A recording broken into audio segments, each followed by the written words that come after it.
के शुभ पर्व की आप सभी को बहुत सारी शुभकामनाएं। मैंने कुछ दिन पहले चित्रलेखा जी का एक पॉडकास्ट देखा था एंड उसमें उन्होंने एक चीज़ एक्सप्लेन की जो कि मुझे बहुत ही अच्छी लगी and I want to share it with you.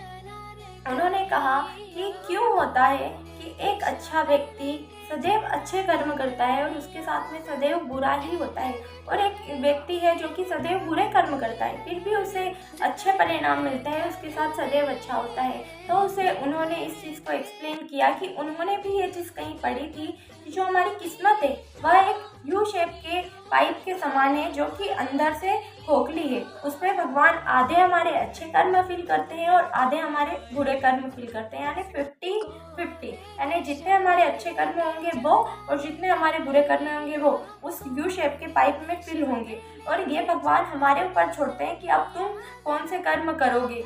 और जैसे ही हम अच्छे कर्म करते हैं तो हमारे अच्छे कर्म उस जो किस्मत के पाइप में अच्छे कर्म भगवान डालते जाते हैं, तो बाहर से क्या निकलेगा, हमारे बुरे कर्म। और हमें क्या शो होगा कि हम अच्छा कार्य करते हैं फिर भी हमारे साथ में सदैव बुरा होता है। और जब हम कभी बुरा करेंगे तो बाहर क्या निकलेगा, अच्छे कर्म। और हमें क्या दिखेगा कि हम ये इंसान बुरा कर रहा है और इसके साथ में सदैव अच्छा होता है।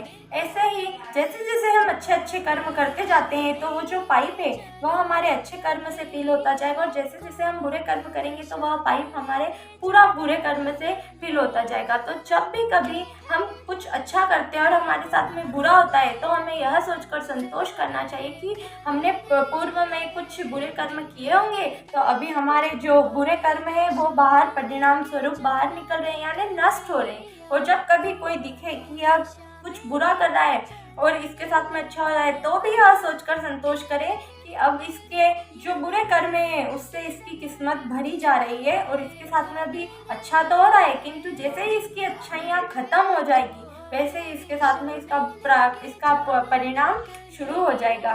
राधे राधे।